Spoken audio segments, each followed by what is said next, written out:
But anyway, how was your day? Good day. Got a lot of stuff done, taking some notes on some private money lending instructions, and we're good to go now. Learned a lot. Well, I am figuring out how to use CapCut, so I'm starting to post on TikTok, and I'm starting to, with all the social media I do, I'm starting to add in video again. Oh, okay. All Yeah, right. TikTok, and trying to figure out how to post something to Reels and all that stuff. Oh, wow. So that's going to be real good. Yeah, Yeah. somebody's on this who loop or something like that. And I was taking a look at it. You put all your social medias all in one spot. Right. And I'm not sure how to manage where instead of posting on each and every one of the social medias, you just do it once on this platform and it updates all of your platforms. Right. Yeah. I've still got to figure that out. Repurpose.io. I have that, but I haven't actually used it yet because I haven't been able to create the short term, the short term videos. The 30-second, 3 minutes. I just applied on TikTok to upload 3-minute videos. But yeah, once I get that figured out. Yeah. But what I was asking about, and everybody that I talked to. So how did you do in your numbers this day? Oh, I did fairly well. I put a couple of things together, but I haven't.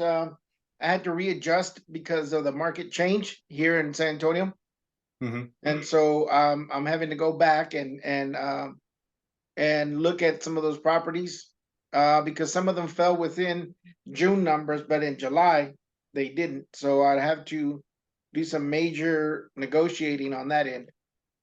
Well, I try to get 5 offers out every day, and today was a bad day. I only got 3 out. Okay. But last Friday, when I was searching for owner financing, I had somebody that wanted 12% interest, Okay. So that's a 1% a month. and I thought that was bad. And then I talked to a realtor today about a property in New Orleans, and he wants 18% interest. Yeah, 1.5.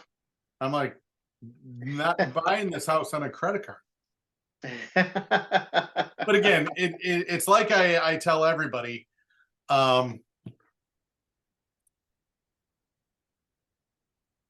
Dennis is coming in. I don't care what they ask. I don't care what their terms are. So, I go in and I figure out what the ARV is. That's the number. And then I just send them over my offer. Right. Ask is what they wish they could get. I was talking to a realtor today in New Orleans about a property, and she was really cool. You could tell she's got a lot of experience, and she actually said, property is going to need a brand spanking new master. There are no appliances, and there's some funky electrical because they've had 2 offers fall through. I guess they've got some GFI boxes that have been daisy chained. That's bad. Oh man, no. Wow. And the AC system is 6 or 7 years old, but the venting that's in the attic is full holes. So it comes out of the air handler at one temperature, and it gets to one of the back rooms are like 20 degrees warmer. Yeah. So, and they want she told me all fixed up, the house is worth 200,000, and the sellers want 175. I'm like, a brand new master bath is going to be 25 grand alone. Yep. Because they've got an old worn out jacuzzi tub where the motor doesn't work, and it's so old that they'll never get a replacement. So to get the jacuzzi out, you got to take the granite that surrounds it out. And if you're going to do that, you're probably going to tear up the counters and all that stuff. Yep. It's a full gut. Yeah, and you gotta depending on the size of the door, you might have to open up the wall to get it out. All the above. Mm-hmm. plus, no, and the kitchen's not updated. There's no appliances, plus with the AC issues, and they think you can do all that for 25 grand. Like somebody's actually going to buy it and put that kind of money into the house. And I'm like, they're operating on the assumption that the market is going to fix their financial problems, which they could do over the last 4 or 5 years. Those days are over. Yeah. And she 100% agreed with me. No, wow. Yeah. And she's like, you sound like you know what you're doing. And I'm like, well, yeah. Yeah. Well, yeah, and you could, as long as you know how to comp, it doesn't matter how seasoned you are. If you can comp and you just look at those numbers, 175, ARV 25, 200, even a newbie would know that's not doable. And the thing about it is, and by the way, I'm putting you on a timer, so I'm only giving everybody 15 minutes. Yeah, I talked to Farrah for an hour last week, and I didn't realize. But the woman was like, is this a flip for you? I said, well, really, what I was calling about is because I thought it was going to be a perfect Section 8, and she's like, well, I don't know if I don't know if the neighbors would like that. And I'm like, I didn't even say this, but I'm thinking to myself, I don't care what the neighbors think. I couldn't care less what the neighbors. Right. Well, I don't plan to ask them. Exactly. But I said, but given what you're telling me, that it needs a completely rehab master bathroom that's got plumbing problems, you're telling me it's got AC problems where you got to get up in the attic and do venting. That ain't cheap, and plus there's no, it's vacant. There's no appliances, and the kitchen has been updated. This just turned into a rehab. Right. Yeah. And that's completely different pricing. So how do I was telling Dennis earlier last week, when he was asking about, how to build in the profit for the buyer. Well, I'll be perfectly honest with you. I don't give a shit about the buyer's profit. All I do is I take the ARV, multiply it by 0.4. That's my offer. Am I going to get turned down a lot? Yeah, but I make 5 offers a day, 25 offers a week, 100 offers a month. And of those 100 offers, I'm probably going to get 3 or 4 accepted. Nice. And then you'll have a buyer for that. So you can do you assign those? Yeah.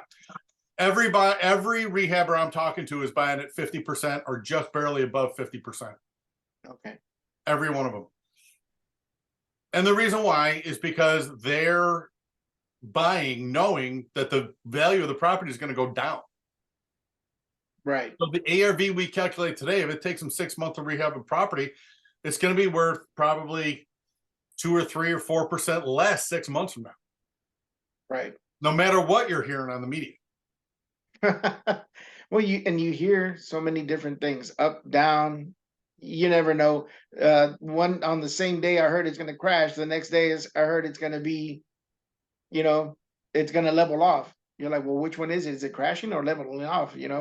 Well, if you go back and take a look at the data from 2007, 2006, we had a big run up, and then it went down a little, and then it went sideways and blipped up a little bit, and then crashed.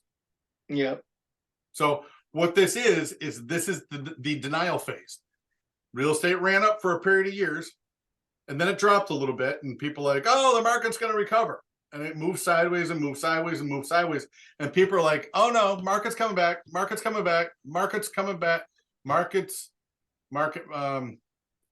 Okay, I gotta get rid of it. And that's what's about to happen. That's what that little blip is that's the hopeful. And then especially with the Fed announcing they're raising rates again, it'll be the highest in 22 years. The Fed lending rate is going to be the highest in 22 years. Even worse than 2008? Even worse than 2008. We're going back to the 90s. Oh, wow. Yeah. Yeah.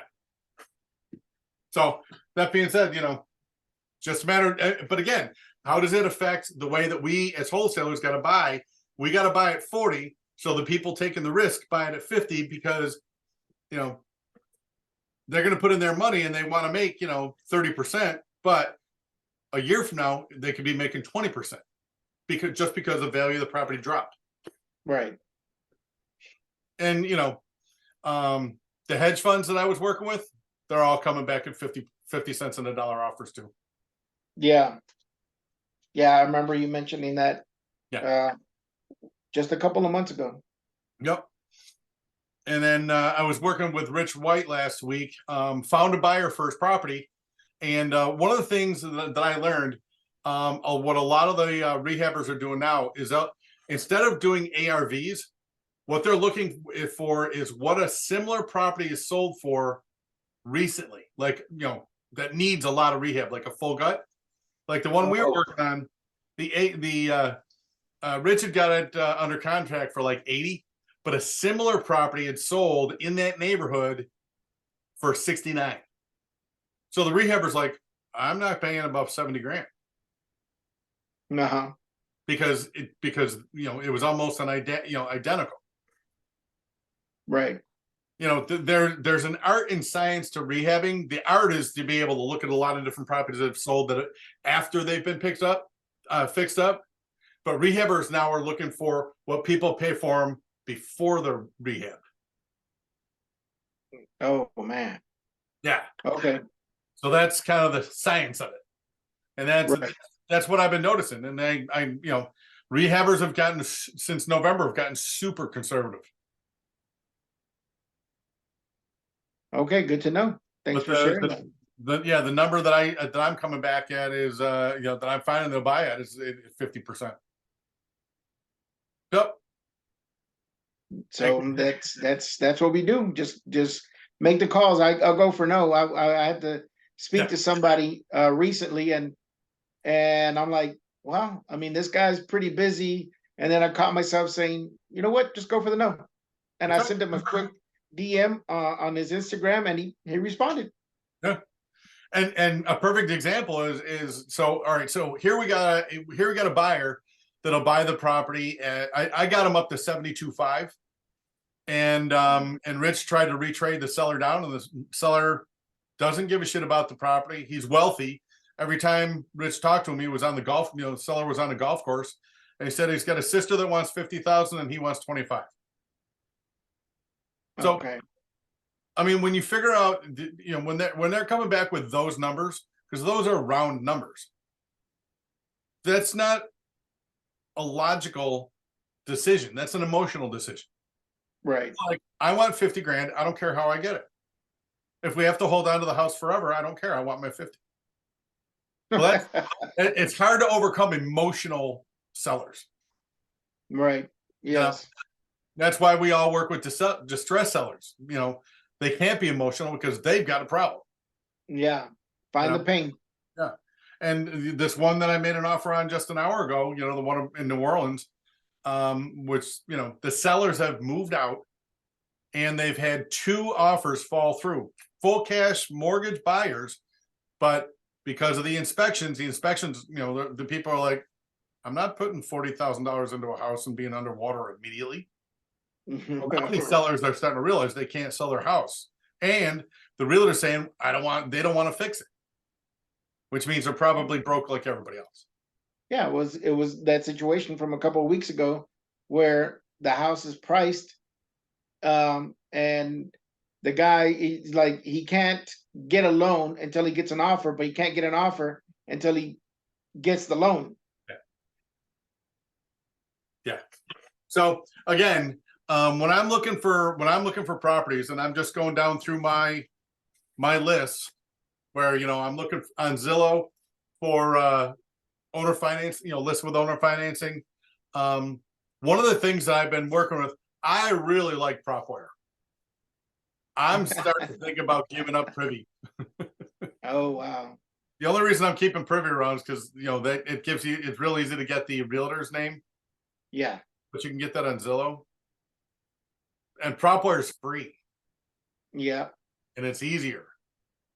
And the comps are really super close. And you can skip trace on it, and it's I haven't done the skip tracing part. And all I've been using it for is to get like the owner's name. Yeah. So I could try and find their number. Yeah.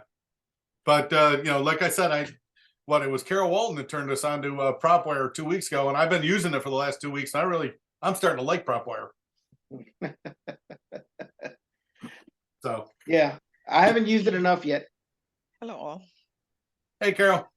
Hi there. I thought I was waiting for a while. I thought I got Well, locked out. Yeah.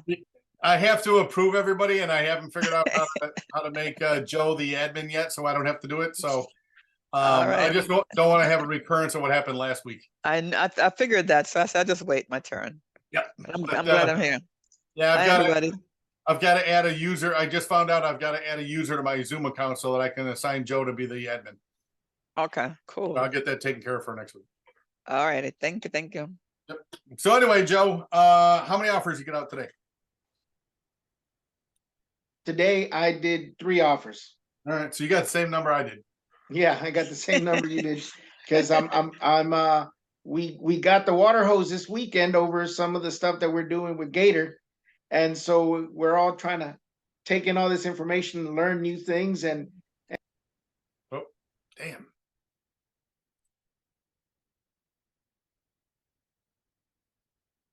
Sorry, Joe. I muted you.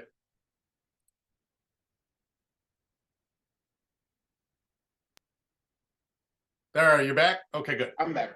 Yeah, so we're working with Gator, and we've got some new basically toys to play with, and so we're all learning on how to get going on it. So Well, do tell. Don't keep it a secret. What are you doing? oh, we have a it's going to be a lot of stuff like affiliate marketing, loans. We haven't been able to log in yet, so we're still waiting. And then tomorrow they're going to have another training for all the Gators to for us to get an inside look. So basically, hopefully tomorrow we'll all be able to get in and start playing with this thing early on before the Q&A. And then after the Q&A, then I'm just going to take whatever time it takes for me to get used to the system this week. So I'm going to take this whole week just to get situated with it so I can fire it off next week and see what it is that we're going to be able to do. So we're going to be able to loan on things like DSCRs, gap funding, things like that.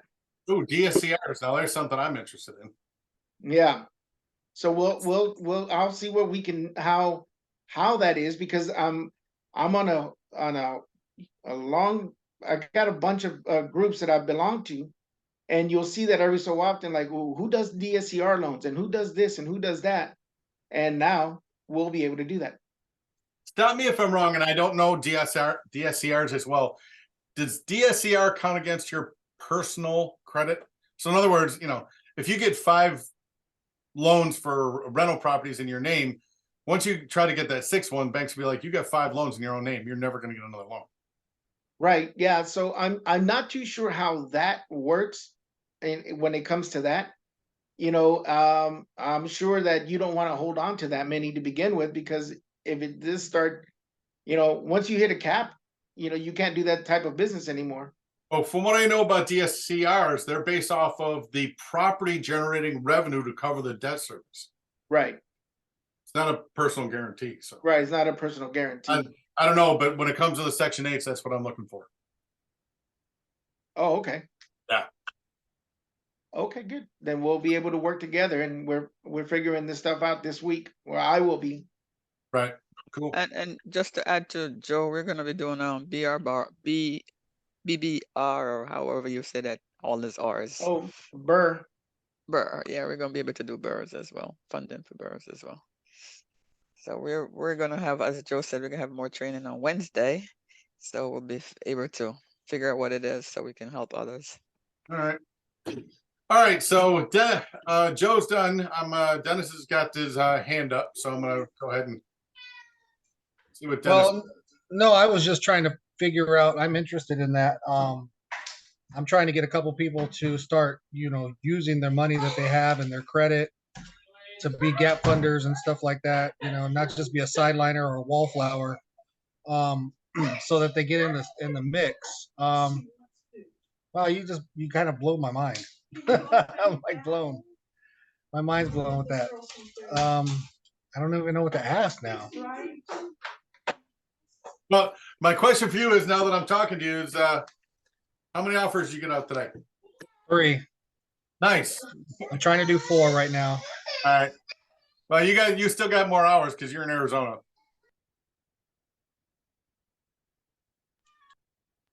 Yeah, and I was trying to get that calculator to be really precise, because now you're talking about profit being like in the, ARV being in the 40s. So it's kind of like, I'm like, wow, this is gonna really have to push. I'm gonna have to push the envelope on properties. Yeah. Again, it's a volume game, man.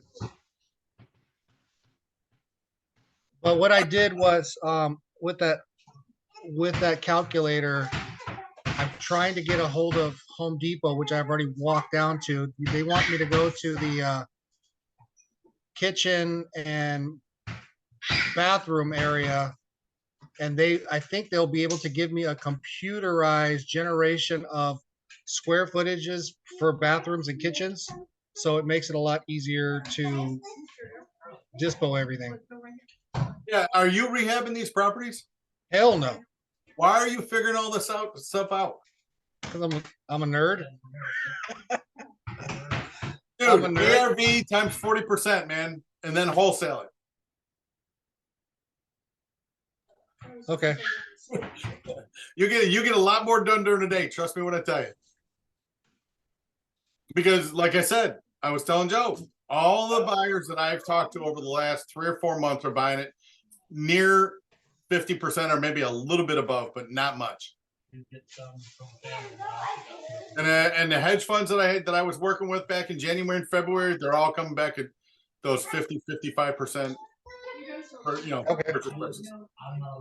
I just, do what you want to do, but I think at the end of the day, I think you're just spinning your wheels trying to figure out all these, rehab budgets and what the profit is for the buyer and all that stuff. Just my opinion. Yeah, I agree. I agree, because you've done this more than I have. I mean, I'm just trying to figure out how to get this ball rolling as far as that. But yeah, you're right. You're right. Back in the day when I was rehabbing houses, I figured all that stuff out, But now that I'm wholesaling everything for the next couple of years, single family houses for the next couple of years. All right. And when my strategy for Section 8 is buying properties that have already been rehabbed. That's what I wanted to get on. The Section 8. Have you called Section 8 housing, where you're trying to do that at? Yeah, to find out how many vouchers are available. Yeah. Yeah, they're very nice people. I've had to do one in Idaho, and the Pace's what is his name? Anyway, one of Pace's students gave me a job to do, a task to do. So I called Section 8, and they're very nice. They just want to know who's trying to buy the house, where do we need to send all the information, and they are willing to work with investors. So you just have to talk to them really nicely, and it's free. It's good money. That's what I didn't understand. He's like, I'm not going to do this. I'm like, this is guaranteed money on the first, just like in the military. The only thing about Section 8, they're about 5 to 10% lower than market. So if you got a 3-bedroom, 2-bath that's going to rent for, $1,700, they're probably going to pay around $15,000.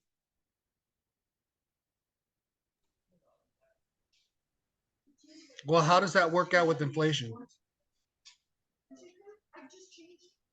What do you mean? How does it work out with inflation? Well, maybe I'm putting my foot in my mouth, but well, no. All right. Some of the houses seem very inflated. The prices seem inflated, not the interest rate, the houses. So when you buy a house, just like you show on the margin of properties, the house is always higher than the rent. So I'm wondering I know where you have to be at, but do you have to even be lower? Yeah, I mean, that's why I'm going after, believe it or not, fully rehab 3-bedroom, 1-bath for less than $100,000. Really? Yeah. I'll write that down. If you look at my buy boxes, you're going to see fully rehabbed, 3-bedroom, 1 bath, 2 bath at 100,000. Now, granted, these are not brand spanking new houses. These are older houses, but they're rehabbed like a brand, to make them look brand new. Where are you buying those at? Secondary markets, man. You're never going to find them in the primary markets. Take your primary markets and go 45 minutes away. Did anybody else write this down except me? I mean, that's interesting. That's really interesting. Believe it or not, it, if you listen to the gurus that we all know and love, they all teach go after the major markets. And now you're competing against 10,000 people. Pace has got 90,000 people. Jamil's got 90,000 people. Think of all the gurus out there, and they're telling all those people to do the exact same thing. But yet, if you go 45 minutes away from that city center, nobody's going after those little secondary markets, and people will spend less money to live and drive to where they need to work. That's right. I don't mind competition, but I'd rather compete with 500 people as opposed to 10,000. That's why a lot of people are buying in Washington, stuff like that, Idaho. Yeah.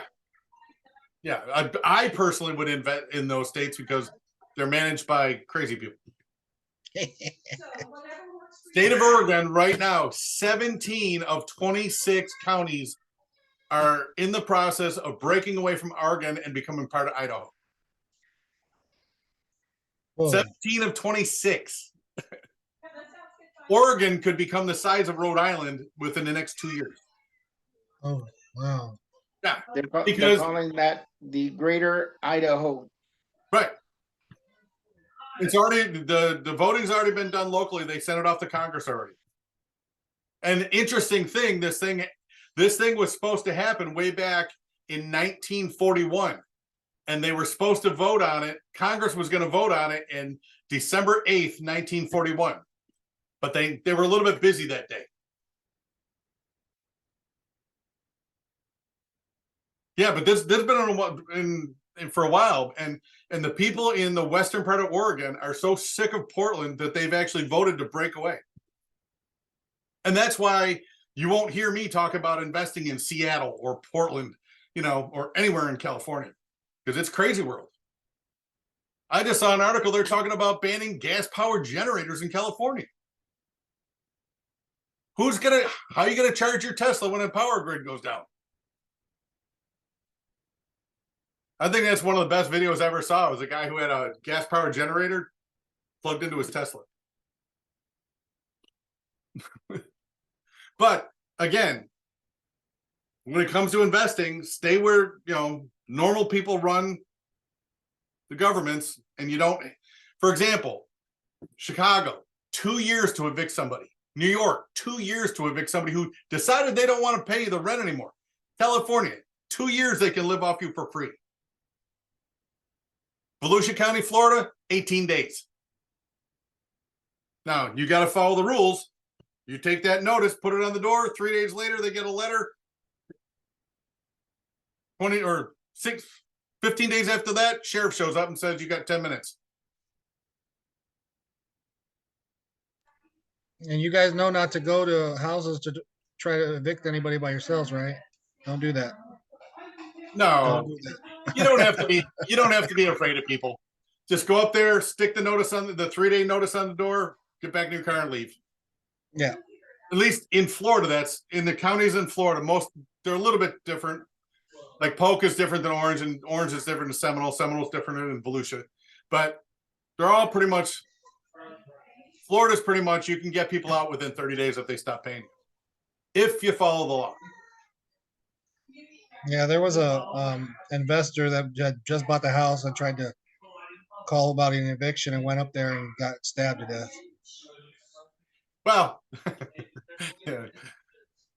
let's just say that in Polk County, Florida, our sheriff recommends when you shoot somebody, continue shooting them till you're out of bullets. Where's this at? I need to live there. That's Polk County, Florida, buddy. Oh, wow. Yeah. Your different car here. is your castle. It's different here. 3 shots. 3 shots and you're going to prison. Really? Did you know that? 3. In Arizona? Yeah, that's because you're a purple state now. But yeah, here Yeah, in Polk County, Florida, we get our sheriff is pretty famous. yeah, and there's a lot of Republicans out where you're talking about in Phoenix, outside of the big major metropolitan area. You know, but I've been doing this a long time. I've evicted people. That's pretty rare. I mean, if you're going to stand there and argue with somebody that's stupid to begin with, like I said, the procedure is you take the 3-day notice, you stick it on the door, you turn around, and you walk away. Somebody starts bitching at you, you get in your car and you drive away. Then if they don't pay, you don't pay immediately, then you send them a letter, and then the next person that shows up is a guy that carries the gun in for a living. So I do have a question with transitional funding. I don't know a whole lot about it. So I know that a lot of people are trying to be like, I don't want you to do an assignment. I don't want you to wholesale my deal. So with transactional funding, you just are able to get like Jamil's team to buy it and then you can wholesale it and double close it, or how does that work? Well, first off, if you're working with a title company that works with wholesalers and they know that the guy buying the house is in the lobby and he's got the cash in hand, they're not going to worry about transactional funding because they're going to close your deal. They're going to walk over to another room with that paperwork. They're going to bring the buyer in. He's going to fill out the paperwork and boom, the transaction happens right there. Now, that being said, the only time you need transactional funding is if there's going to be like multiple days in between your closing and the person you're wholesaling it to. But if you're doing it same day, shouldn't need transactional funding. Granted, you're going to pay, double closing costs, but, if you do enough business, the title company will most likely, majority of the time, give you a discount on the second closing. Because, it's one transaction in the same day. And I have found that even though when I ask people, hey, do you care how much I make on a deal? You start getting up, above 20 grand, people are like, they may say they're okay with it, but they're not okay with it. Like I'm working on this manufactured home over in Bartow, $29,000 assignment fee. And I went through the process, told that, this woman that's going to buy it, who's a rehabber, and she was getting a screaming deal, if she cared how much I made on the deal, and she said no. But then when she realized that she was paying me a $29,000 assignment fee, I could hear it in her voice. So you get to 20,000, it might be worth it to spend the extra money just to double close it so nobody knows.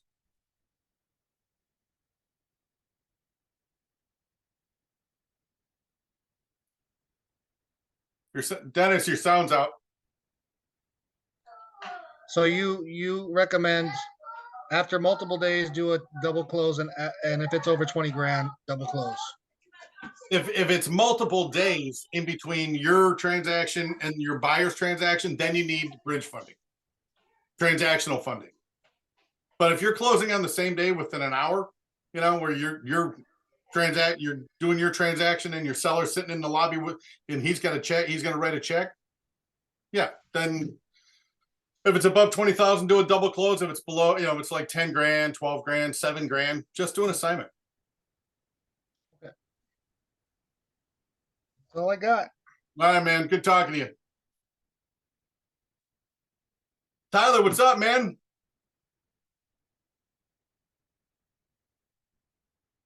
Hey, what's up, Mike? How's it going? It is good, my brother. I appreciate you having this.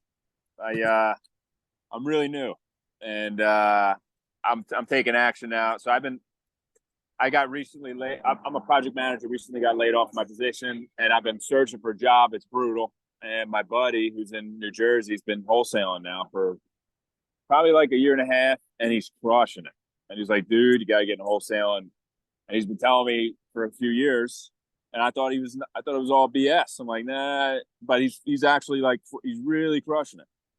And he's like, it'll change your life, man. You got to get into it. So he put me on to the wholesale hotline and all those guys. And I can't get enough of the content, man. I'm just like, laser focused on it, and been driving around looking at properties, trying to find the ugliest ones I can find, and take all, and I got the free trial prop stream and everything, and I'm just trying to learn as much as I can, and bouncing stuff off with him. So I appreciate you having this platform, because it's really helpful to just talk to people that have been doing it.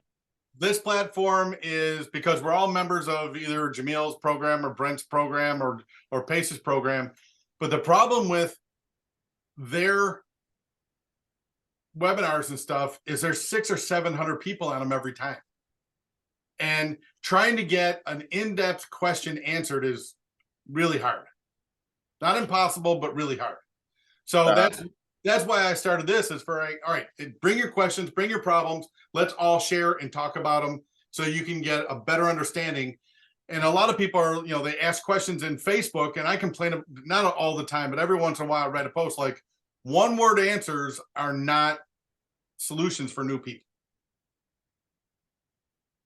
For example, I had somebody was asking about a cap rate on a quad, and somebody came back with all the, 7%'s good. One guy said 6%'s good. One guy's like, that's good. I'm like, one-word answers don't work. You got to explain what that means to somebody who's new. Mm-hmm. So that being said, that's what this is for, man. Bring your questions, problems, questions, anything you need cleared up. If I don't know, one of these guys will know, or girls. Cool. Yeah, I heard you mention earlier that, and I've heard Brent talk about it. You want to look in areas with nice school districts. You want to look at nicer areas, especially if you're going to rent them out or flip them and have a tenant in there. But if I'm just wholesaling, like I'm around Daytona, there's some sketchy areas around here, but I went, like, for example, New Smyrna Beach, and on the outskirts, it's a nice area, but there's some areas that aren't so nice, and there's a ton of houses that need to be fixed, and like tons. And I'm like, is this just a bad area to do it? To even think about wholesaling? Or I wanted to get your input on that. If there's any areas I should avoid. So you're looking for doing this kind of thing. You're looking at the Daytona Beach area. Well, I'm here now, yeah. So since I'm here, I'm like, all right, I'm here temporarily, but I'm in Florida, so I'm just trying to get boots on the ground and see as much as I can and try to figure it out where I'm at. So. Well, you couldn't ask a better question from the right guy. I lived up until 3 years ago for 27 years in Daytona. Okay. So you're familiar. I got out of college in 1993 and took a job with the Daytona Beach News Journal, and I worked there for 17 years. Awesome. And then Cool. the last 7, I actually built their online newspaper. So if you ever go to the News Journal online, I built that. Oh, cool, man. Yeah, very cool. And then I decided I didn't want to work for somebody else anymore, and I left that and started in the real estate business, wholesaling I wasn't wholesaling back then. I was I was buying subject to, renting them out, and I was buying apartment buildings. But yeah, the thing about Daytona is everybody goes to Daytona when there's an event. Daytona is a 7-event economy.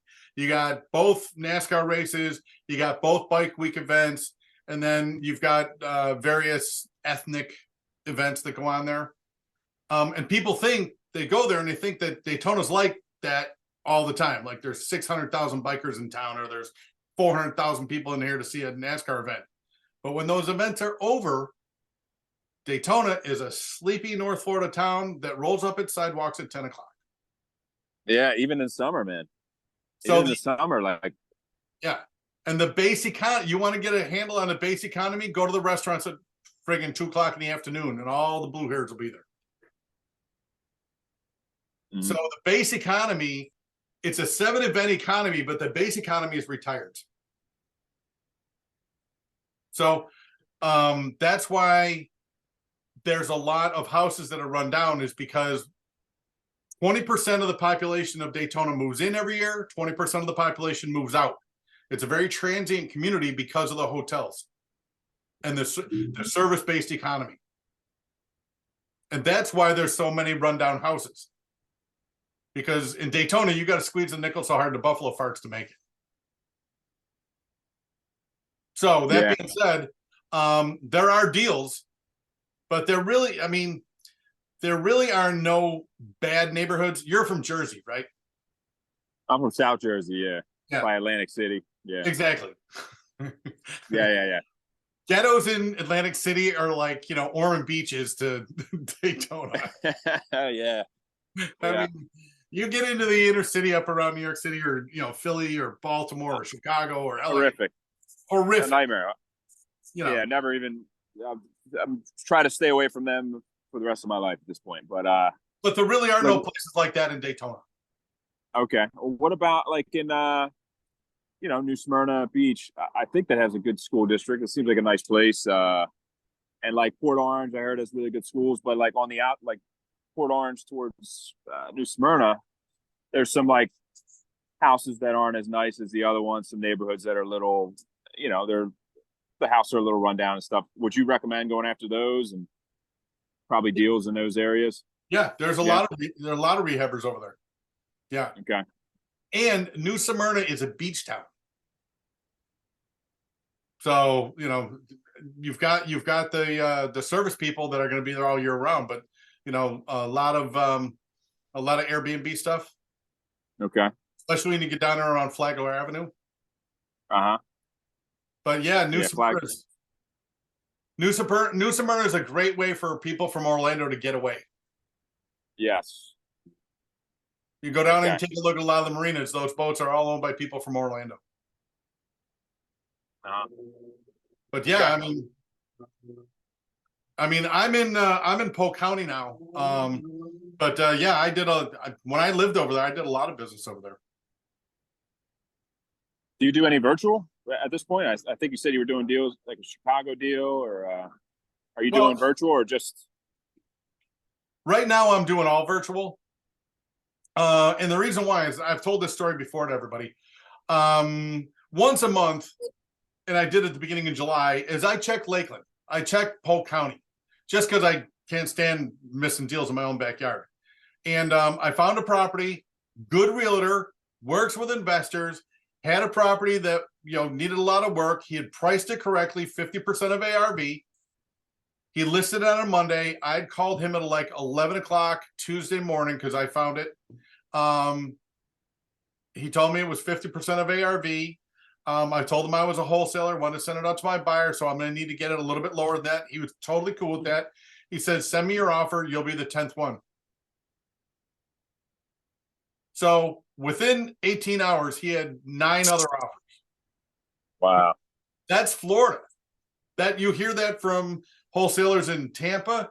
You'll hear it in Miami. You hear it in Orlando. You hear it in Jacksonville. You hear it everywhere. And again, it's because the gurus that we all know and love preach Arizona, Texas, and Florida. So what I've been doing since when I realized this in the beginning part of May, I've been doing secondary markets like Memphis, Tennessee, like Birmingham, Alabama. This month I've been doing a couple of deals in Chicago. And I've realized Chicago is 2 completely different markets. The north side guys never go south, and the south side guys never go north. And I think the dividing line in Chicago is the 290.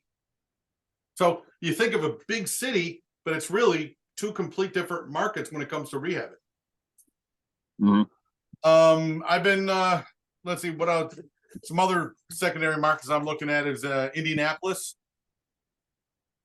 Kansas City, Columbus, Ohio, Baltimore.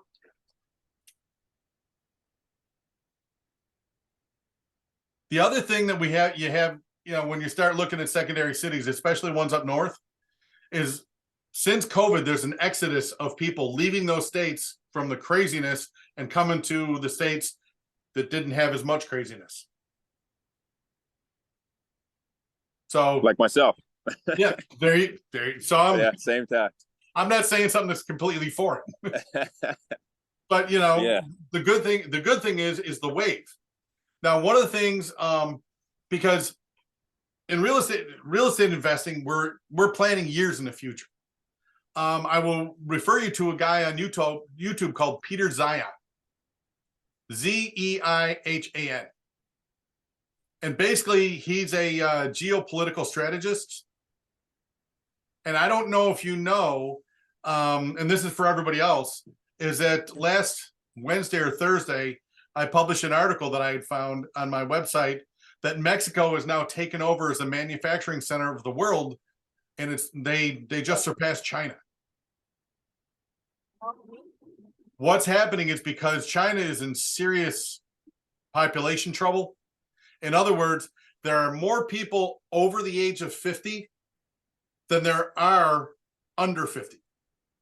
So what ends up happening is over the next 10 years, as their population starts to retire, there will not be enough people working to support the people retired.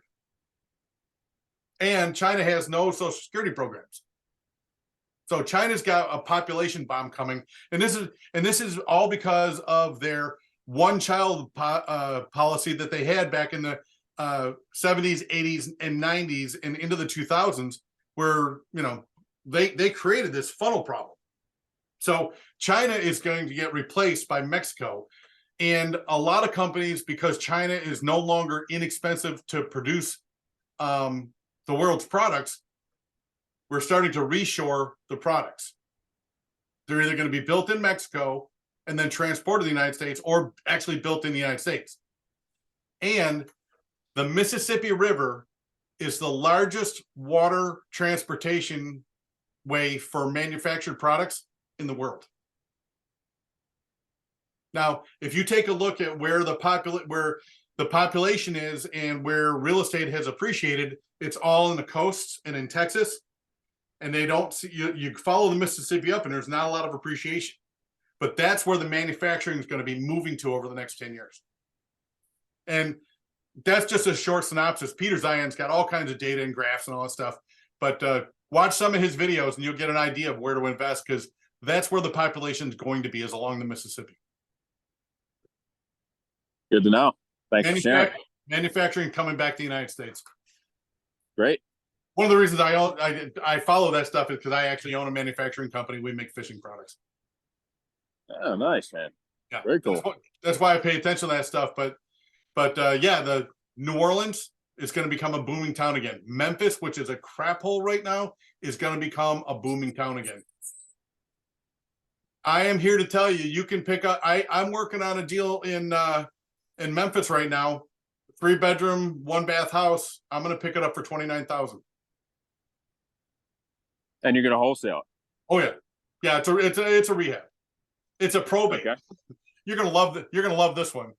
The probate attorney forgot to file the documentation with the court, so he's representing a probate that he is not listed as the probate attorney by the court, and then he turned it over to the realtor to put up the listing. That's how I found out about it. Except the realtor doesn't have the authority to list the property. Like, wow. How do you people do this stuff? So that deal got slowed down because I got to wait for the attorney to file the correct documentation with the court. So what should have been a 3-week flip is going to turn into a 6-month project. So you're saying that you do all virtual now at this point, pretty much. So you just pull a list from I know you mentioned PropWire, but I'm not sure if they have lists or anything. I know they have skip tracing because you mentioned it, but you just pull a list from one of these sites and filter it down and then just start calling. And are you Google Earth? Are you using Privy? Not using Privy. It's the first time I heard of it. All right. Well, one of the things that I do is this column right here is Zillow. All right. Those are my okay. And basically what it is, I just go to Zillow and I go to the search criterion at the top that I'm looking for houses for sale. And then if you go to my website and go to the data center, you'll actually see that I publish the median home value for for all the markets I track. In today's day and age, you want to be wholesaling houses below the median in any market. All right. And then what I'll do is I don't worry about bedrooms and bathrooms. I put in the max price is the median price. So I'm getting everything below median. And then the last thing I put in is in the keyword search, which is going to look at the description, owner financing. And then I just go down through each one of these markets. And the only thing that I change in the markets is the market and the median value. And it gives me all of the listings of properties are listed where it says owner financing in the description. Okay. Now using PropWare, now that I've got, I've searched for, in July for all the owner financing listings on Zillow, I'm switching to PropWare and I'm searching for pre-foreclosures. And I looked in Columbus, Ohio over the weekend and found 138 active pre-foreclosures. 138. That's one market. Now, granted, that's that's direct to seller. It's a little bit harder. You got to skip trace them and call them and deal with all that stuff. But then one of the other things I did, and this is one of the things I'm going to share, is how many. I want show of hands in the chat. How many of you have a relationship with a realtor who gets it? Dennis does. Not yet. Not yet. You're going to want to work on that. Yeah. So you guys have heard me talk about my realtor in Orlando who gets it. Her name's Kathleen. So on Saturday, I called her up and I said, hey, because, like every other realtor, she's struggling. And just because there's just not enough volume out there. And I said, I'll make a deal with you. If because I don't have access to the MLS and she does, I said, could you set me up with email alerts for Seminole County where she farms, and every day send me the expired listings? And she said, sure. And I said, here's the deal. If I buy, on one of these expired listings, if I call the seller, get it under contract and end up wholesaling it, I'll give you $1,500. She was all for it. Not only did she send me Seminole, she set me up for every county in Central Florida. I get all the expired listings for Central Florida now, as of Sunday. And I actually had to set up a special email because it just got bombarded. Here's my thinking. People over the last several years have been able to solve their financial house problems by listing it with a realtor, and the market would solve the problem. Those days are over. If your house isn't perfect, it is not going to sell. People getting 7% mortgages want perfect houses. Well, if somebody's got a problem with the house and listed it with a realtor and the listing went 6 months and it didn't sell, well, now if they've still got to sell, they know they can't give it to a realtor.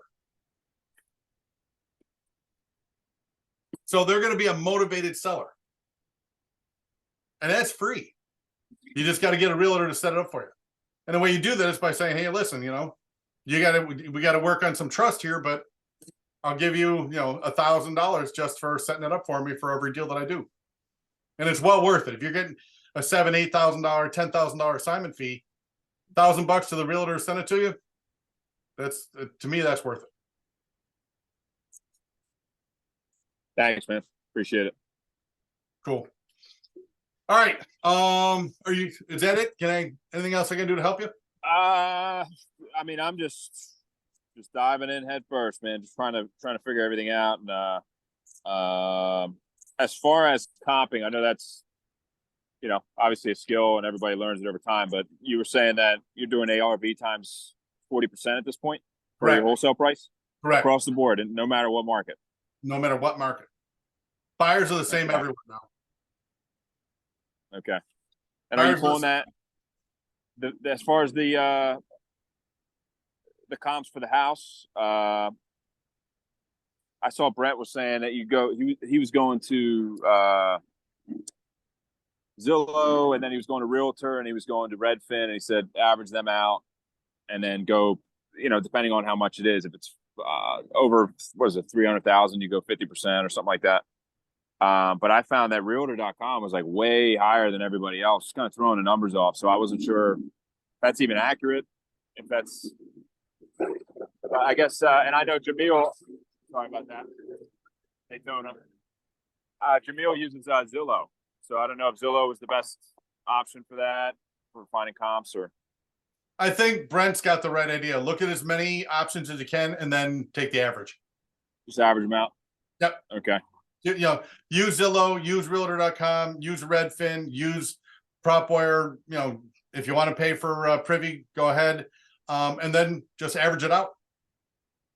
Okay. That's what I do. And Cool. then multiply it by 0.4. And then after that, if you got a copy of my time box, you should be doing a minimum of 5 offers every day. Okay. Minimum of 5 offers every day.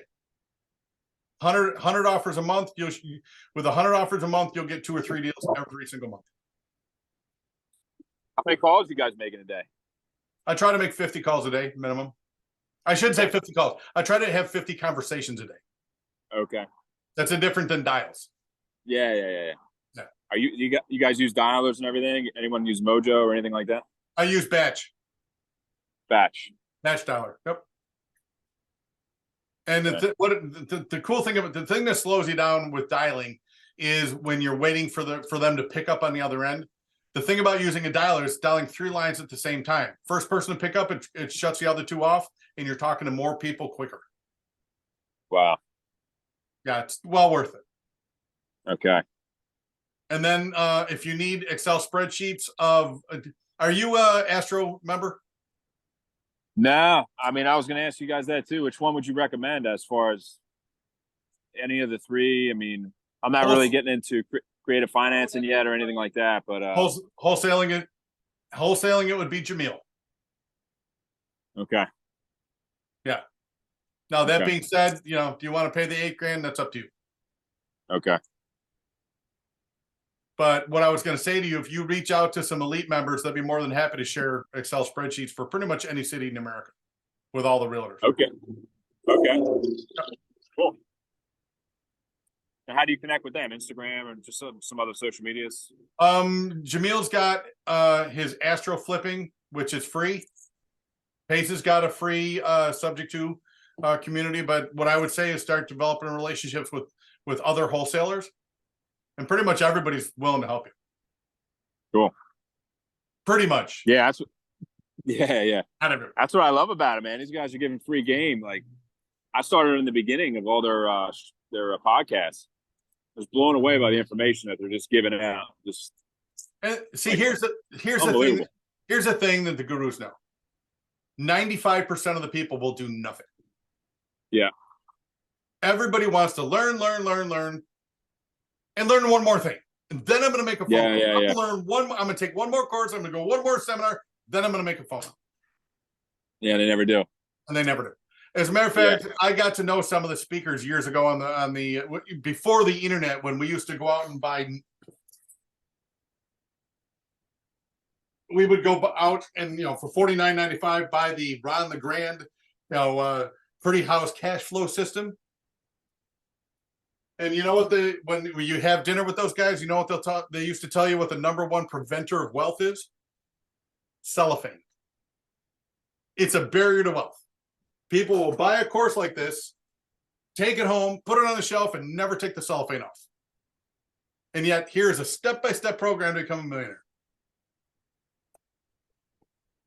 That's why gurus nowadays, everybody does on social media, but they know that 95% of the people never do a thing.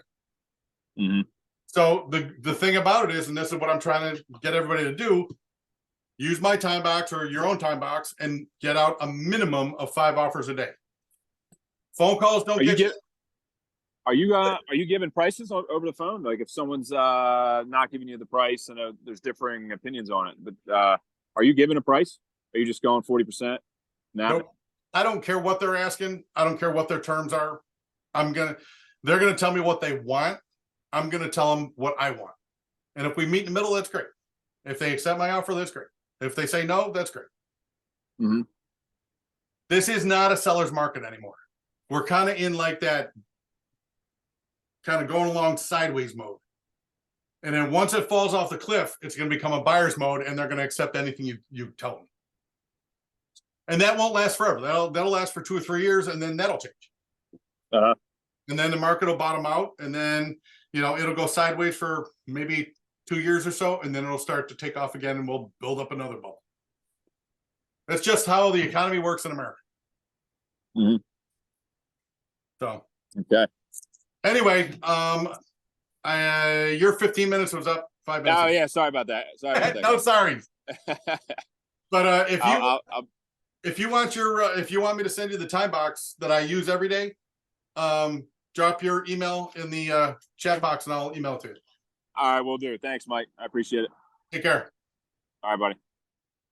All right, Adrian Watson, come on down.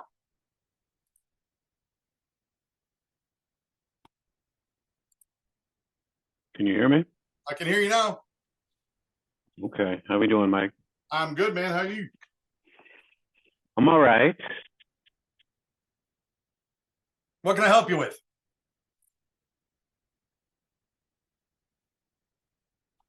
Anything since earlier this month, and I'm having some issues. Okay. Sorry, my phone just did something. But yeah, I'm just kind of listening, to be honest. All right. Question I got for you is how many offers did you make today? Made 3 so far. I'm about to put in probably another 2. I have 2 that I'm looking at. I don't know. One, I told her I was going to offer, but I might not. It's a luxury property. She's over evaluating it, but it's there's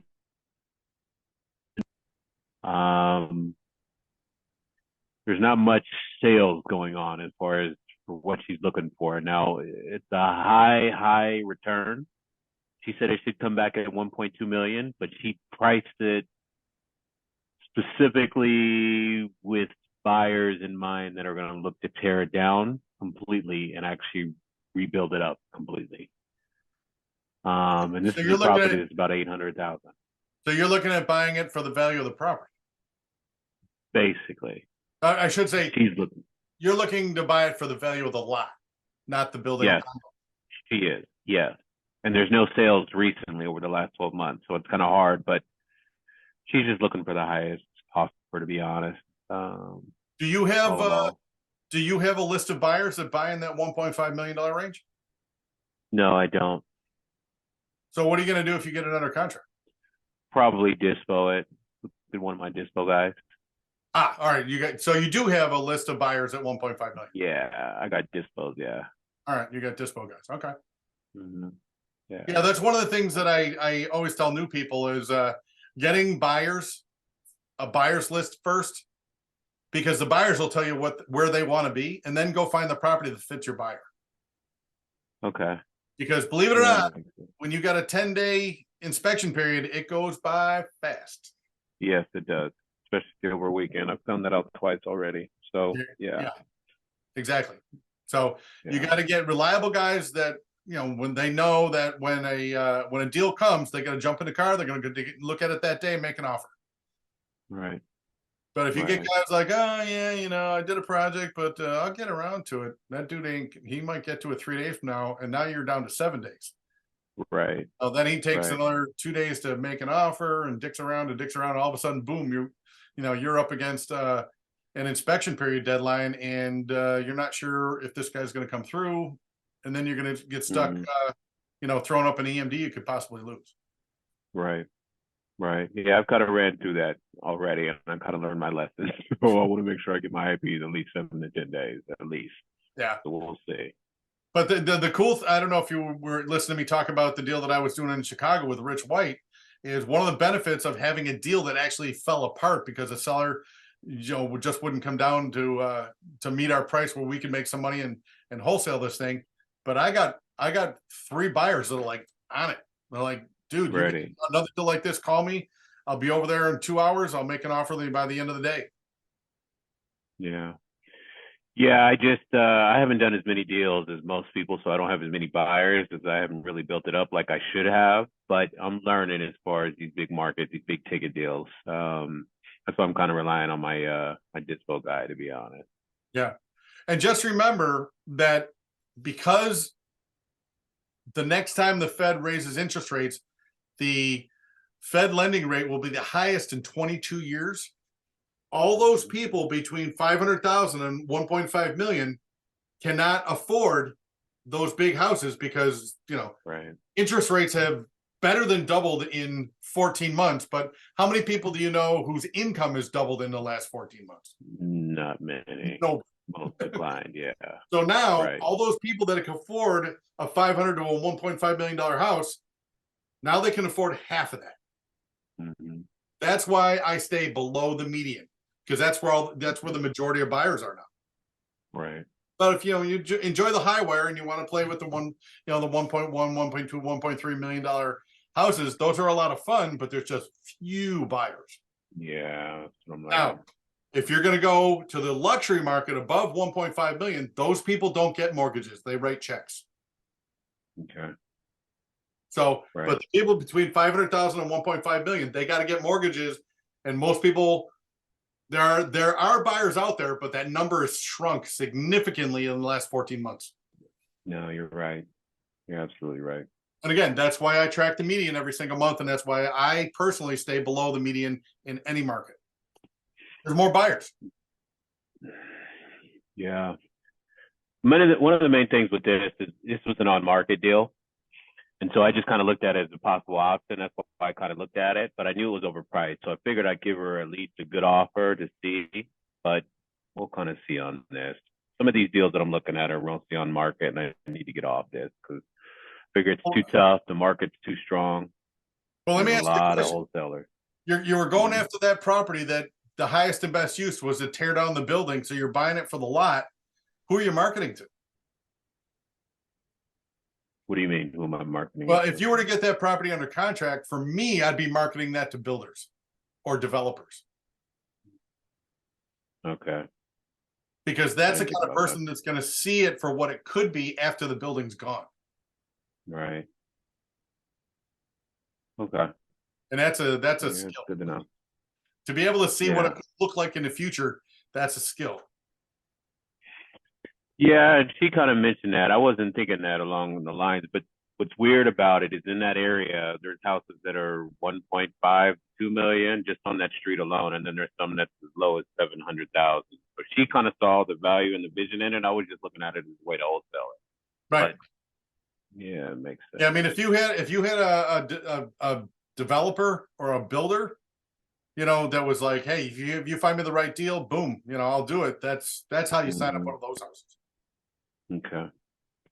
No, that's actually good information. Okay. I appreciate that, Mike. Sure. Yeah, it makes sense. What else can I do for you? I'm good. I'm just I'm plugging away. I just, I want to get a deal or two pretty soon. So yeah, I'm just offering and following up with a lot of these guys. Let me ask you a Really question. gaining traction. Mm-hmm. Have you got the EMD money to put up these contracts? I did, but now I don't. Well, you got two people on this call. One I'm about to talk to, and one I've already talked to, Joe and Carol. They're both Gators. Okay. So if I was you, I'd reach out to the two of them and develop a relationship because they can help you out getting with those contracts. Okay. We'll do. All right, man. Let me know if you need anything. Okay. I appreciate it. See ya. Carol. Hey, that's me. That's me. That's me. Can you Did you guys hear me? Did you hear Can my you hear little me? advertisement? Yeah, we can hear you. Oh, okay. I just gave you and Joe a little advertisement there. I know. I heard that. Me and Joe. Incidentally, Joe, I just got my email from Pace that in for the alpha thing.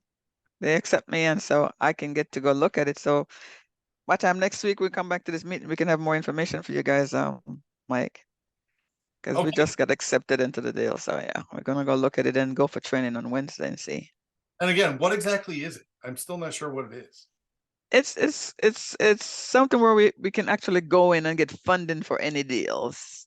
They're working on deals for BRRRRs, DSC loans, double closing.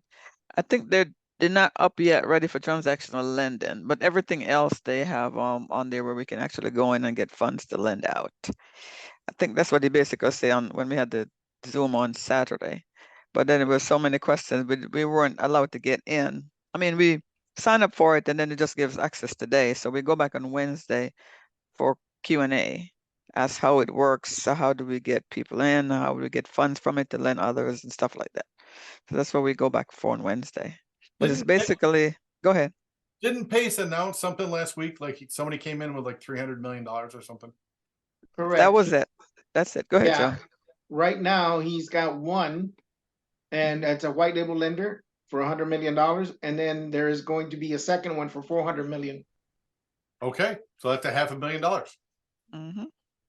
Yep. So that's what the training was on Saturday, and that's what that's what the Zoom was about on Saturday, and then we got training on Wednesday, how to access this money so we can lend it to others. I don't know how much it's going to cost us, etc., but we'll find out on Wednesday. But it's really exciting news. We can go one place to find the funds we need. Right, That's Joe? right. And Okay. I've got 2 places to go to get the funds I need. Joe and Same Carol. Carol, other name Joe. Yeah, Joe and Carol. I have one question. Somebody called me today, and I think I just put it in the chat earlier about what is it? Novation. What did I put down there? Novation agreement. What is that? I think that's a sub-2 deal. It is. I'm not insane.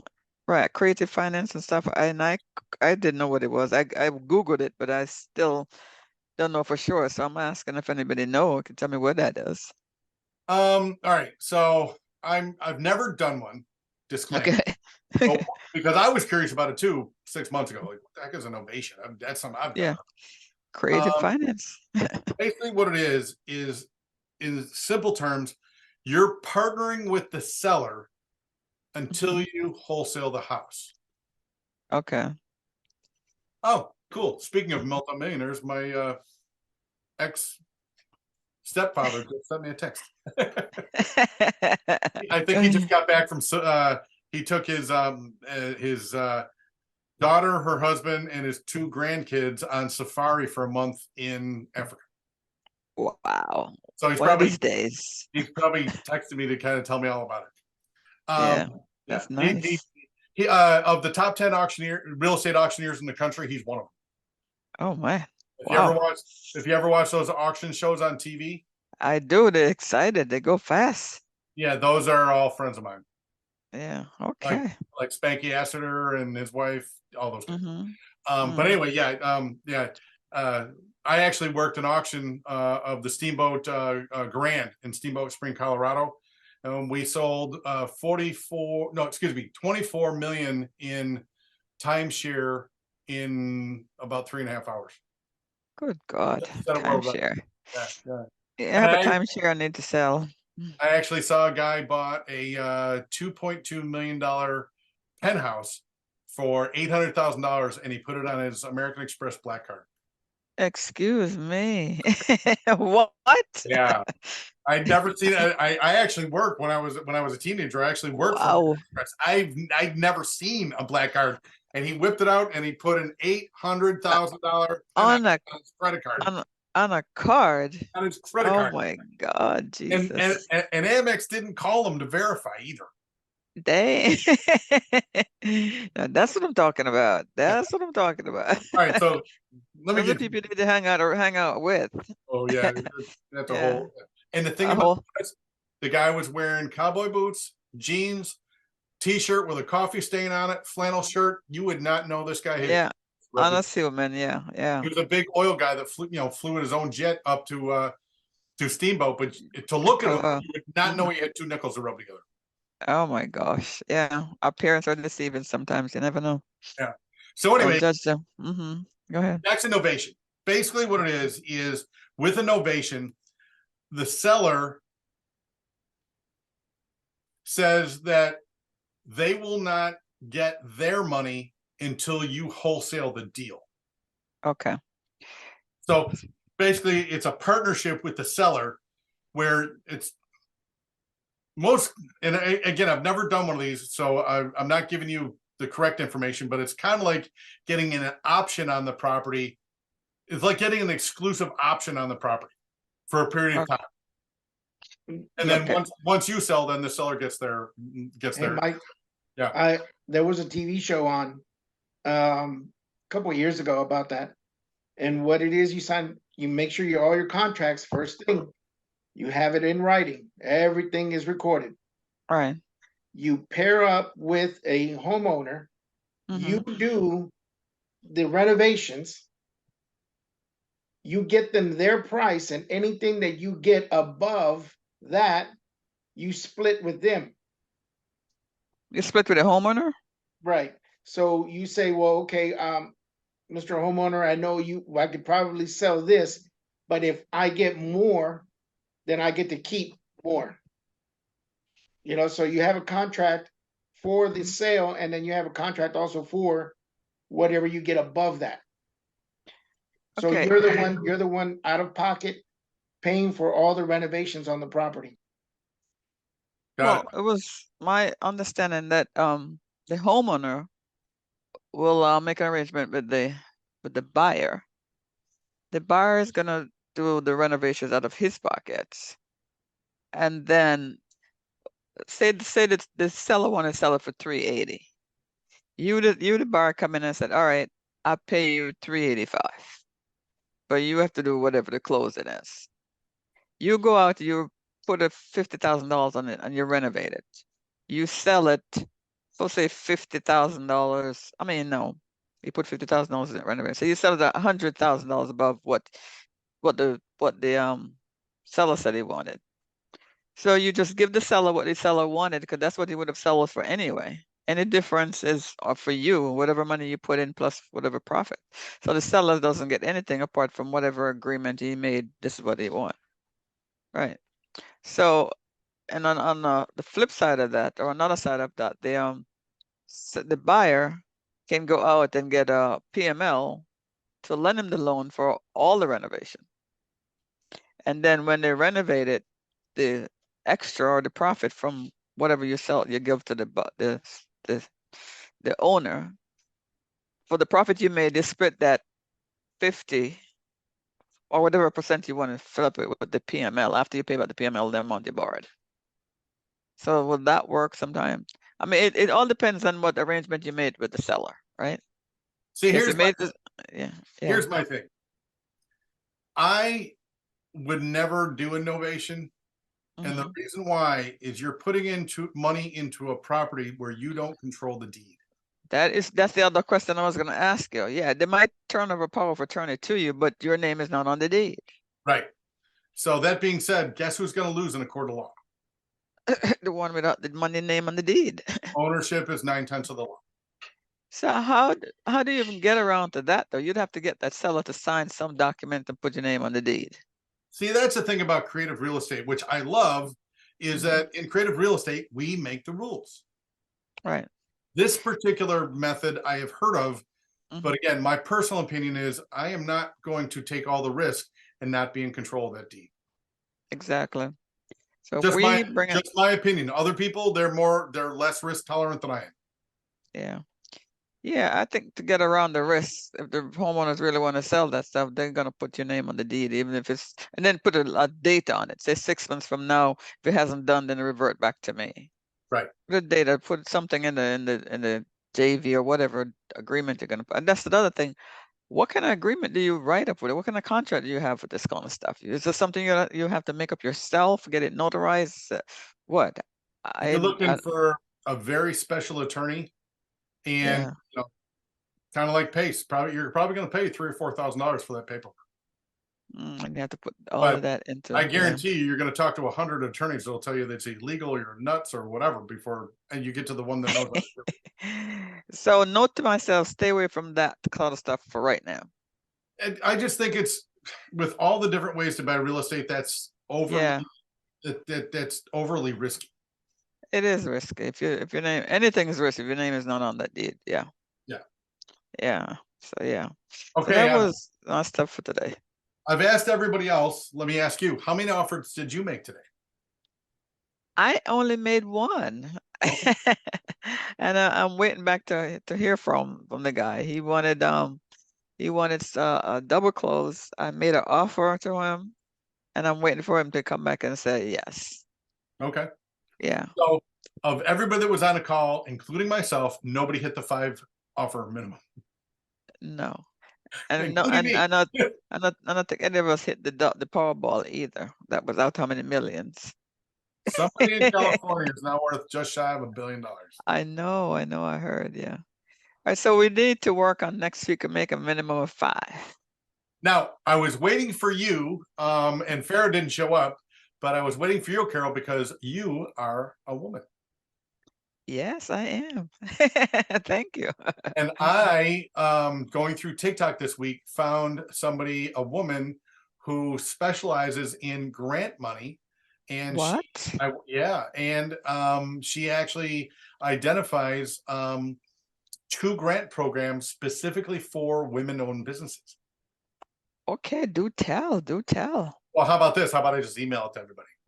Yes, email to all of us. All of us have somebody, a female friend somewhere. Yes. Exactly. Wives, girlfriends, whatever. Exactly. Hey, if the United States government's going to give $25,000 away for free, Hey, with strings attached, just because you Let's- filled out some paperwork and you checked off a box, go for it. go for it. Nothing to lose and everything to gain. If I could find one for, single 57-year-old white men, I'd apply for that. Yep. Thank you. But yeah, I'll email out this TikTok that I found, and I thought it was cool. Dennis Yeah. Silva had been talking about applying for some grant money, but I know that grant money for women business owners. I actually dated a girl for a while who had a friend of hers that was from Madagascar, hmm and she obviously Madagascar is French speaking. Yeah. And she was as blonde as the driven snow. And when she emigrated to America, she applied as a single African American business owner, a female business owner. And I swear to God, the United States government threw money at her. Oh man, they don't even check. Because she was from Madagascar. She was African American. Yep, that's true. But again, government just checks off boxes. They don't actually look at where They don't actually, yeah. check That off is boxes. true. So when I come across free money like that, I'm gonna tell everybody I know and send it out, and you all go after it. All right, send it out and we go after it and see what happens. Yeah. Hey, My more money. first one. Yeah. Nobody ever heard complaining about having too much money.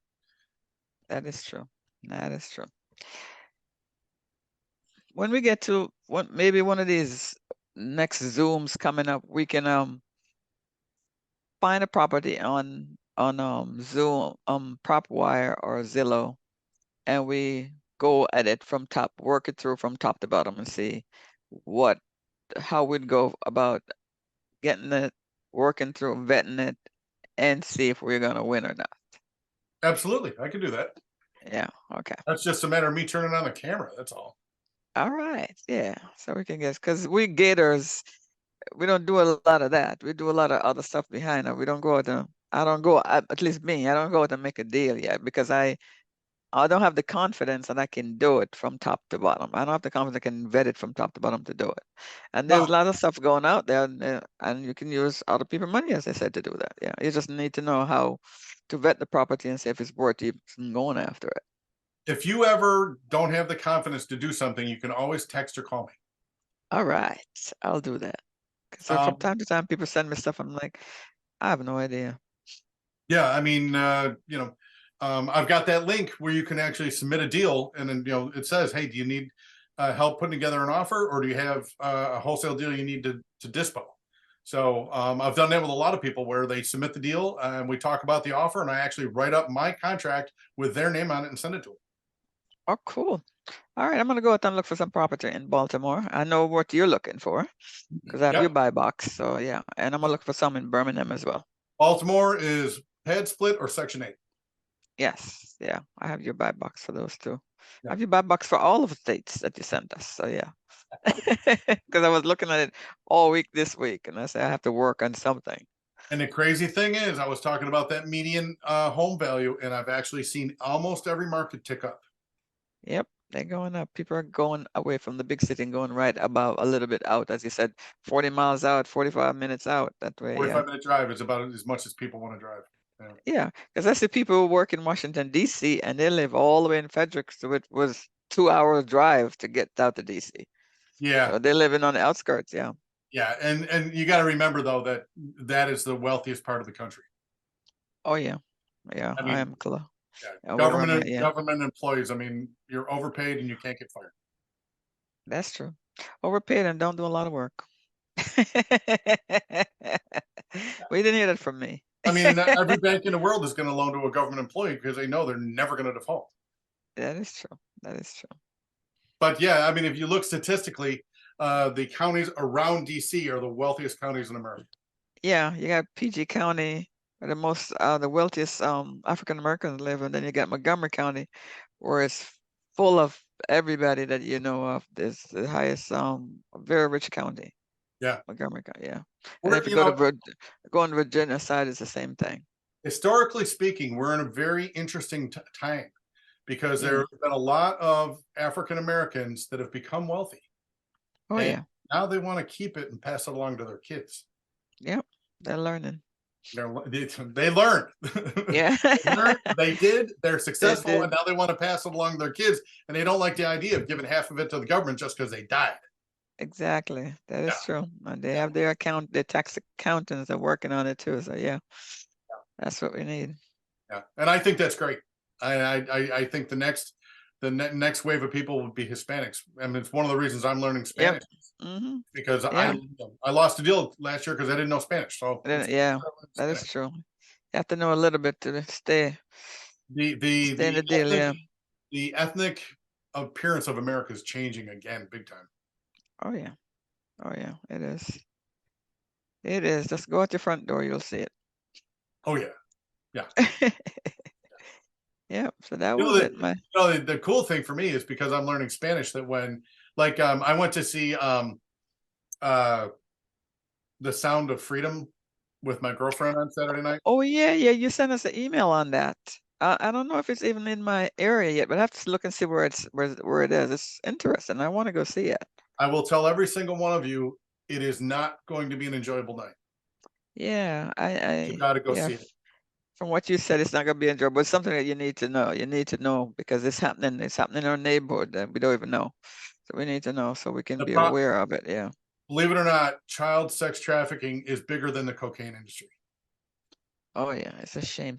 Man, and they get younger and younger every year. It's younger and younger every year. But the thing about it is because it's centered on it's about a Honduran kids. You know, a lot of the movie it had to be subtitled in Spanish, and I could actually hear what they were saying because I've been studying Spanish for like almost a year now. My girlfriend's like, "Can you tell what they're saying?" I'm like, "Yeah, I can pick up like 80% of it now." It's kind of like having a superpower.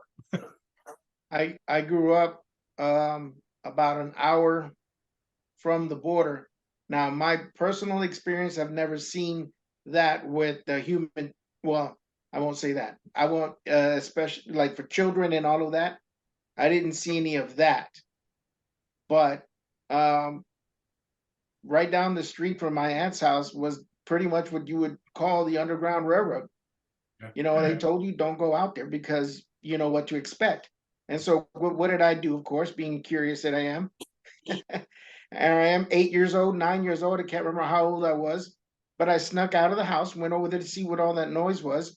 And someone showed up, dropped everybody off, leaves, and somebody else shows up, picks everybody up, and goes. Coyotes. Huh? Coyotes. Yep. And so you had to be sneaky and kind of like go and see what's going on without being noticed. And it's very hard to do that. But I experienced a bunch of other things. So basically what my wife and I are going to do, we're just going to donate 2 tickets to this website. I don't know where it is. She has it, but you donate money so 2 people can go see it. And they've got a bunch of money in there where you can go get the tickets for free because I can't go watch it because of the stuff that I've experienced while living here. Yeah, 100%. But yeah, it's hard to watch, but you've got to watch it. It's that important. Enough about that. But thanks for sharing that. That was I talked to my wife. I said we're gonna go, and she goes, "Well, we could just donate the money." I'm like, "Yeah, let's do that." Yeah, that's a good idea. There you go. You donate the money. somebody get to see it, spread the word. And again, you know, I don't generally share a lot of this, but one of the things that I do, I'm Catholic. I believe, you know, that babies shouldn't be killed. And for every house I flip, I donate $25 to Glenn Beck's organization that pays for sonograms for pregnant women. Because if a woman sees a sonogram of her pregnant child, she's got a 90% chance of keeping the baby. Yeah, that is awesome. You're absolutely right. So, Once you see so it every or hear house every hear house the I flip, heartbeat, that's it. I made it my goal. Every house I flip, I pay for one of those sonograms. Yep. And if I ever do a big deal, you know, where I get like a $30,000 check, I'll probably spend like $1,500 and buy a machine. Buy something, yeah. So That's a good idea. yeah. I'll put that on my notation here. I don't broadcast that a Right, lot. 'cause yeah, Not you're not doing it for the glory. You're doing it to help other folks. Yeah. So, hey, Dennis has got a question. You done, Carol? Yes, I'm done. All right. Mr. Oh, there he is. Dennis. Hey, sorry, I'm driving. It's a very interesting conversation. As far as real estate, what I learned last week as well was flipping money. Can you tell me a little bit about that? Like, because I know we're entrepreneurs and investors. They're talking about self-direct IRAs and Roths and 401ks and using credit cards to gap fund.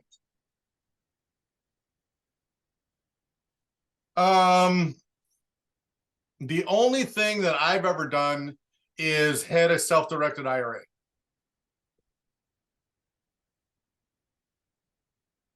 Okay. Yeah.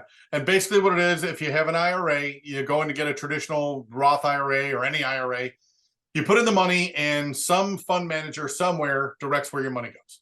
You have no control over it. All you see is your return at the end of the quarter. With a self-directed IRA, you are the person that directs where the funds go. And the thing about it is once you put money into an IRA, you don't pay tax on it until you take the money out. Well, that is like getting a 30% boost on your money. So let's say that you have a property under contract, your wholesale fee is going to be $10,000. But you need $1,000 EMD. You take the $1,000 EMD out of your self-directed IRA. When the transaction happens, the $10,000 wholesale fee doesn't go to your checking account. It goes into your self-directed IRA. Now, if it just went to you, you'd have to pay 30% tax on that. But because it goes on the IRA, the full 10,000 goes into the IRA. So let's say you only had $1,000 in your IRA. Now you do the wholesale deal. Now your IRA's got 10 grand in it, and so on and so on and so on. And you just keep doing that until you build up, 10, a million, 2 million, 3 million, 5 million, whatever. But the advantage is you're not paying the 30% bite that you would have if you took it yourself personally.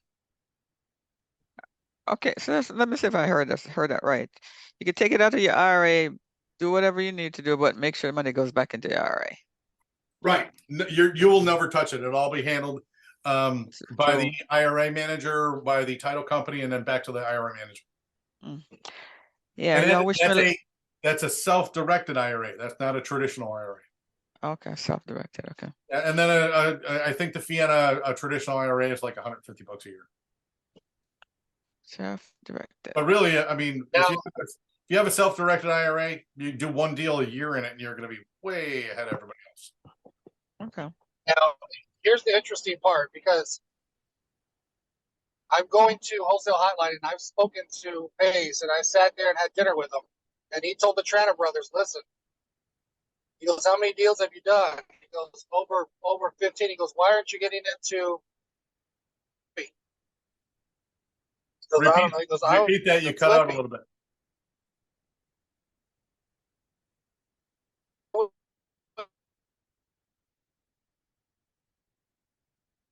These wholesale hotlines. Dennis, And he said, Dennis, yeah. we can't hear you. You're cutting in and out. Can you hear me now? Yeah. Yeah, you're probably gonna lose me. I'll just talk to you about it later. All right. Yeah. Save it for next week. All right. He's gone. So anybody got any last thoughts? All right then. For the people that put their I love this meeting. That's what I'm gonna say. I love this meeting. good. Yeah, I love it too. I love the one-on-one. I love that it's not big. And I love we get the one-on-one, we get the response, we can answer questions and get answers. Yeah. Hey, And then we not only get answers, we learn from each other. here's a thought, Carol, is you know, if I'm gonna go down through and show you how I search for properties and make offers and all that stuff, maybe you could show all of us how you find gator deals. I will do that. We'll do that in a meeting. Yes. Yeah, that'd be a cool video too. Yes, that is true. Yeah, share and share alike. That's right. All right. Hey, Mike, one more thing. Sure. Hey, guys, it's important, you know, your net worth is, you know, the size of your net worth. So, your net worth is, you know what I mean. Everybody put your contact information right here in the chat and then save the chat. You know how to save the chat? So you guys, everybody put the market you're working in and a way to contact you. And when we come across something, we know who to reach out to in this group. Phone number and email. Phone number, email, and what your market is. And then down here on the chat, there's 3 little dots. You click on those and it says save chat. So that's all I was going to share. Awesome.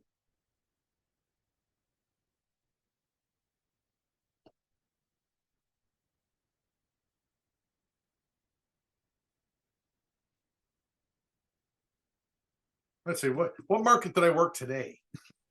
I'll try to do that next time because I'm driving. It's hard to do.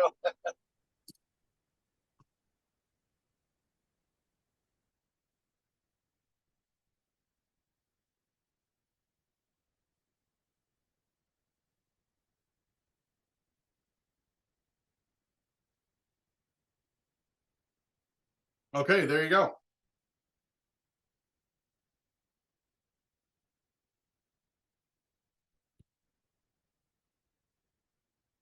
Yeah, thanks for reminding us, Joe. That's a good idea. 'Cause I had to go look up your phone number earlier when I was trying to text you to tell Mike to let me in on the Zoom.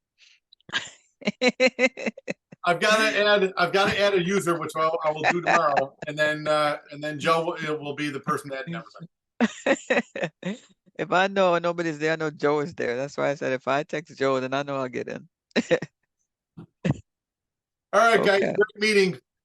All right. Thank you so much. Talk to you next Yep. Monday, if not before. Bye-bye. All right, bye-bye.